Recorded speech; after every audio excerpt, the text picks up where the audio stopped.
Larry, and this is Larry's second hair transplant. So the plan today was to lower Larry's hairline, bring it down a little bit.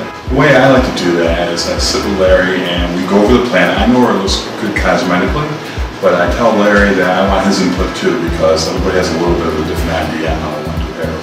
We mark it on and off, and then we give Larry some relaxing medication and some numbing medication. We remove the tissue from the back, and then we cut into individual 1, 2, and 3 hairs.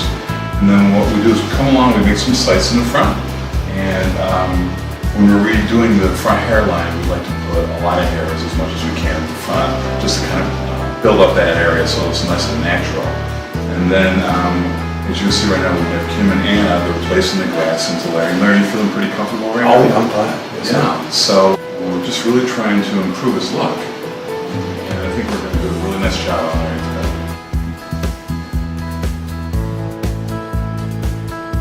We just completed the case. The case started around noonish today.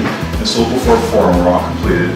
And as you can see, this is what a patient was right after the procedure. And as you can see, nice and clean. The grafts are in nice and snug, and we try to pack them in as closely as we can. And we think Larry's going to have a really nice result about 12 months from now.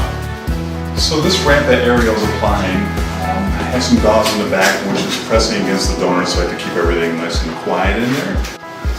It'll come off this evening, but for now we'll just keep it on, and it just applies a little bit of pressure to the donor site. Larry, how do you feel? Oh, I feel great. Great, see? This is work that we really enjoy doing, and will change people's lives.